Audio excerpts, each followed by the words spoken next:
भारतीय न्यूज में आपका स्वागत है। मैं हूं शिखा। आइए देख लेते हैं आज की खास खबर। मध्य प्रदेश में लगातार बारिश के चलते लगभग सभी प्रमुख बांधों का लेवल बढ़ गया है। इसी के चलते इंदिरा सागर बांध के जलाशय में भी बड़ी मात्रा में पानी इकट्ठा हो गया है। इंदिरा सागर डैम के नजदीक गांव में अब स्थिति यह है कि डूब में नहीं आने के बाद भी बांध के पास बसा ग्राम अमोदा डूब प्रभावित हो रहा है।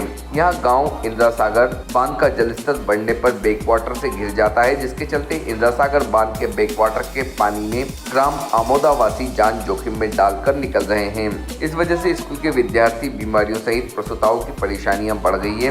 बारिश में बीमार गर्भवती महिलाओं को खटिया की नाव बनाकर अस्पताल ले जाना पड़ता है। ग्रामीणों का कहना है कि हर साल तेज बारिश या इंदिरा सागर बांध का लेवल बढ़ने पर इसी तरह की समस्याओं से जूझना पड़ता है। शासन प्रशासन या एनएचडीसी के द्वारा समस्या का स्थायी समाधान नहीं किया जा रहा है। जी समस्या ये हमारे 7 मकान छूटे गए, नहीं मुआवजा दिया हमको, ये आफत झेल रहे हैं हम।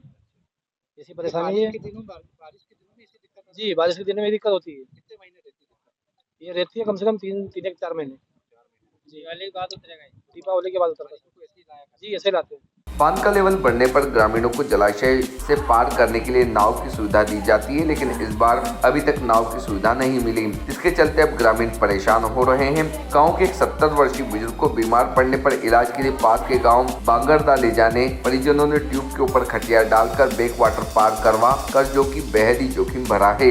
ग्रामीणों की माने तो महिलाओं और बच्चों को भी जान जोखिम में डालकर गाँव से बाहर जाना पड़ा। ग्रामीणों ने बताया कि बांध का वाटर लेवल कम होने पर ही ग्रामवासियों को राहत मिलेगी, तब इन ग्रामीणों को इसी तरह से परेशानियों का सामना करना पड़ेगा। प्रशासन कम से कम यहाँ नाव ही लगवा दे ताकि अस्थायी तौर पर समस्या का हल हो सके।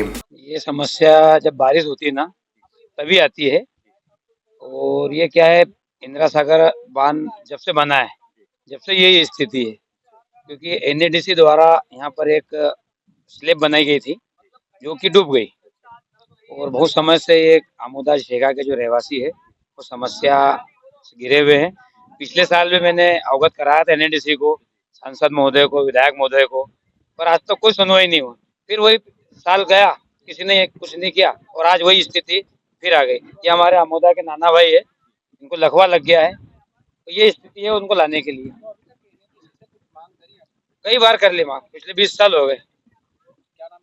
राजू पटेल, सरपंच प्रतिनिधि। इधर मामला संज्ञान में आने के बाद जिला कलेक्टर अनूप कुमार ने कहा कि बांगरदा के पास अमोदा गांव का एक वीडियो कल शाम संज्ञान में आया था, जिसके बाद एनएचडीसी ने नाव की व्यवस्था कर दी है। आज शाम से यहां नाव का संचालन भी शुरू हो जाएगा। जिला कलेक्टर अनूप कुमार ने बताया कि गाँव का अप्रोच मार्ग बांध का लेवल कम होने पर चालू रहता है, लेकिन अभी जल स्तर लगातार बढ़ने से वह पानी में डूब गया है। हमने संबंधित विभाग को बुलाकर उनसे रोड की समीक्षा करने के लिए कहा है। इसे ऑल वेदर कैसे चालू रखा जा सकता है ताकि इसका एक एस्टीमेट बना कर दें, जिसे हम शासन को भेज सकें और यहाँ पर उस तरह का निर्माण करवाकर ग्रामीणों को इस समस्या से निजात दिलवा सकें। रिपोर्ट टीम भारतीय न्यूज। ये हमारे पुनासा सब डिवीज़न में जो बांगरदा है उसका एक अमोदा गांव है, जहाँ तकरीबन 40-50 परिवार के आसपास लोग रहते हैं। और कल शाम को एक वीडियो आया था जिसमें एक बीमार व्यक्ति को वो ले जा रहे थे। इसमें एनएचडीसी द्वारा नाव की व्यवस्था कर दी गई है। आज शाम से नाव लग भी जाएगी। और जो उनका अप्रोच है वो सामान्यतः जो 261 के नीचे का लेवल पे नहीं डूबता है, अप्रोच चालू रहता है। अभी चूँकि वाटर स्तर बढ़ रहा है, इस वजह से अप्रोच डूब गया है। और इस संबंध में जो संबंधित विभाग है, निर्माण विभाग को बोला गया है कि एक बार रोड का भी आकलन करवा लें कि अगर उसका ऑल वेदर उसको चालू रखना है तो क्या उसमें कितनी एस्टीमेट लगेगा, और उस एस्टीमेट को शासन को भेजा जाएगा। अभी वर्तमान में जो व्यवस्थाएँ वो करवा दी गई हैं। साथ में अब एसडीएम और जो एनएचडीसी के अधिकारी थे वो लोग भी गए हैं। अब लगातार उस स्थिति की निगाह रखी जाएगी और जहाँ कहीं भी ऐसी स्थिति होगी वहाँ एनएचडीसी द्वारा नाव की व्यवस्था हर बार भी की जाती रहेगी और इस बार भी उनके द्वारा कर दी गई। अस्पताल की देखिए, वहाँ पर जो भी जितनी आबादी उसके लिए आशा एएनएम की जो व्यवस्था वहीं गाँव में ही रहेगी। और अगर कोई ऐसी स्थिति बनती है कि उसको हायर सेंटर पे रेफर किया जाना होगा तो फिर वो नाव के माध्यम से ही किया जाएगा।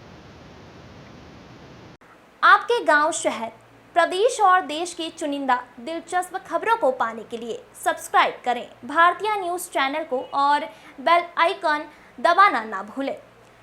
खबरें पसंद आए तो लाइक और शेयर ज़रूर करें।